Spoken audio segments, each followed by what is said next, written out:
Here I exist, in the midst of this space being the center of generations. Born to a father whose father deserted him, while giving birth to a child whose father never had to wonder why his dad wasn't around. The gift of presence being ever present, never knowing the feeling of absence nor neglect. Here I exist, in the midst of this space being the center of generations. How powerful and profound to overstand the dynamic of raising children in a house while at war with your spouse. The fortitude in you to persevere, for me, is this strength and achievement I could ever account. Though I wonder if you had the chance, as I did, to witness your old man's disposition, finding misery and resentment expressed through mannerisms from fighting to save your marriage while raising your beloved children, would you now be in my current predicament and position, existing with an ex-fiancé as co-parentals? Here I exist in the midst of this space being the center of generations.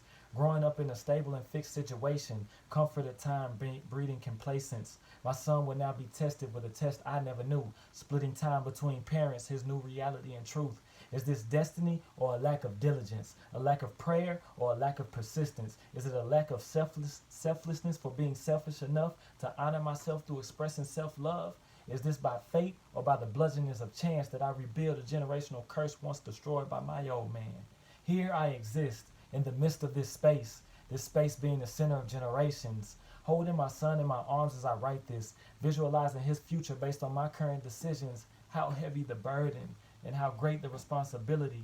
A father's love eclipses the walls of infinity. I make decisions to the best of my ability, doing what's necessary to provide and protect, yet nevertheless, I fear my own DNA, because look at the decisions we've made as a race. Instead of killing for our children, we march and parade. The spilled blood of an innocent child should incite a father to a violent reaction, not a hope that a broken system will provide a symbol of justice as the father of the slain remains peaceful and passive, sticking to the script of the same slave master who has raped our women and killed our children for over 400 years. Look at our decisions.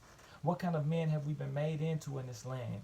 My being is overwhelmed with shame and grief to be a part of a race of men who call weakness strength.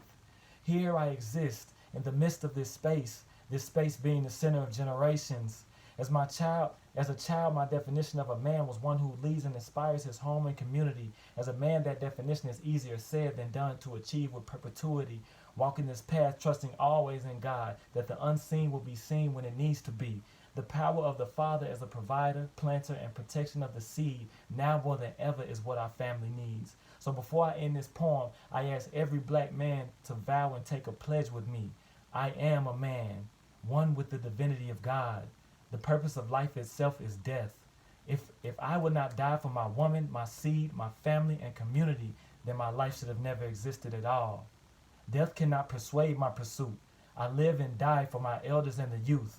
I build with men to create heaven on earth. I honor my woman as equal.